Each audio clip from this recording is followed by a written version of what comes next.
bien salut tout le monde et bienvenue pour une toute nouvelle vidéo impression sur jeu fini. Et aujourd'hui je vais vous parler de Rise of the Tomb Raider.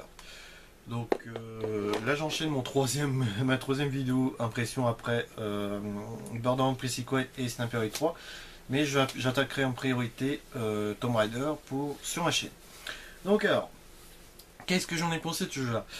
Eh bien c'est un très bon jeu. Franchement je me suis éclaté dessus. Franchement, il est très très bon. Ça reprend la suite du reboot sorti il y a 2 ans de cela, avec le même gameplay que le reboot. Donc c'est une skin hein, du reboot. En termes de nouveautés, il n'y en a quasiment pas. Il y a certes le grappin qui vous permet de vous accrocher. Qu'est-ce qu'il y a d'autre? Il y a aussi les flèches, pouvoir s'accrocher à des flèches lorsque vous les plantez sur un mur. Sinon, c'est tout. Après, il y a certes les environnements qui changent. C'est vrai, oh putain, c'est vrai que les environnements, ils étaient plutôt beaux. Franchement, ils étaient excellents. C'est très varié. On est un coup en montagne, un coup en forêt, un coup dans un donjon des ruines, quoi, si vous voulez.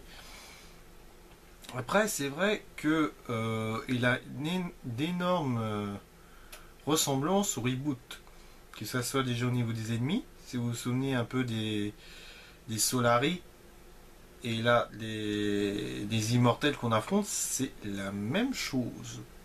Ils ont les mêmes voix, la même tonalité des voix si vous voulez. Et c'est assez troublant. Même la fin se ressemble beaucoup. Je trouve que les développeurs n'ont pas assez innové. Parce que c'est vrai que c'est très troublant. On voit les mêmes scènes que le reboot qui y est basé. C'est étrange, c'est très très étrange. Après, c'est vraiment peut-être le point faible que je pourrais accorder à ce jeu-là. C'est vrai que c'est pareil que le reboot. Mais bon. Après, graphiquement, très franchement, il est vraiment très beau. Encore plus que le reboot. Les décors sont super variés. On passe d'une montagne à une forêt, à des ruines. Gameplay, bah toujours pareil. Après, c'est vrai que c'est un jeu qui a été très Unchartedisé. Excusez-moi si j'ai du mal à prononcer, mais il faut savoir que Uncharted a aussi emprunté les vieux gameplays de Tomb Raider. Donc voilà, ça réaccorde un peu les deux jeux si vous voulez. Mais après voilà, ça me gêne pas parce que les Uncharted j'ai adoré, que ce que Tomb Raider va dans ce chemin là, excusez-moi, c'est tout aussi bien, franchement je peux que accorder cela. Après en ce qui concerne l'exclusivité qui a été faite sur Microsoft, très franchement je m'en bats les couilles si vous voulez, excusez-moi de mon expression, mais c'est un bien comme un mal. Là j'ai entendu dire que le jeu s'est vendu à 300 000 exemplaires en une semaine, 360 et Xbox One. Donc faut remettre les choses dans le contexte, c'est des très bons résultats. Il faut savoir qu'il est sorti en plein mois de novembre avec tous les gros titres, les Call of, les Fallout, Fallout et quoi, et Star Wars Battlefront. Mais 300 000 exemplaires, c'est quand même très bien. Il y en a qui se disent oh ça sent le flop. 300 000 exemplaires, c'est plutôt bon pour une exclusivité Microsoft temporaire, je vous l'accorde. Donc la version Sony sortiront l'année prochaine. Mais 300 000 exemplaires, c'est plutôt bon. Et il faut savoir aussi que les versions digitales n'ont pas été prises en compte. Et il y a aussi le Black Friday qui se déroule en ce moment. C'est un peu que bien se vendre. Je pense qu'il va, d'ici Noël, il va se vendre à 1,5 million, 2 millions. Donc franchement, c'est plutôt bon. Faut pas non plus exagérer que c'est un flop commercial. Le jeu est très bon. Certes, est-ce que voilà, Microsoft a sorti le chèque, voilà. Et qu'est-ce que vous voulez, c'est comme ça. Hein. Moi j'étais bien content qu'il sorte sur la One en priorité, bien entendu. Bon, la PS4 elle sortira. La PS4, oui, ça sortira très prochainement. Donc après, voilà, faut pas non plus râler.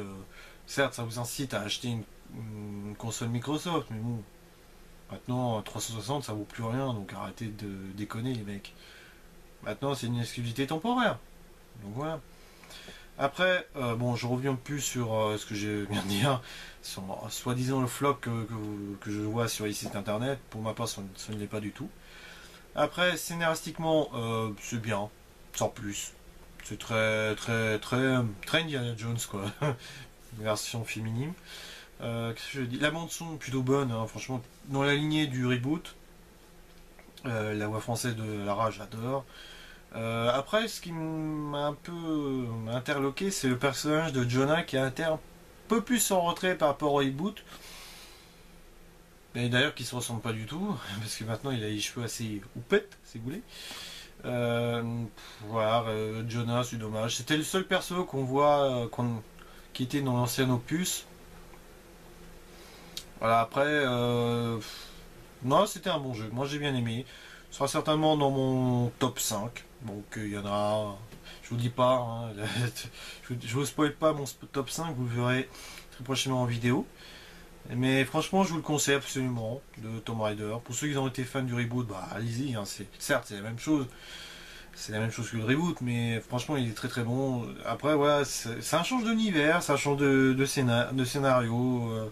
Le gameplay, pareil, certes, je vous l'accorde, mais sinon, moi, j'ai bien aimé. Franchement, très bon titre que je vous conseille absolument de faire. Donc voilà pour Rise of Tomb Raider. Donc je vous donne rendez-vous très prochainement pour une future vidéo. Je vous dis à la prochaine et ciao ciao.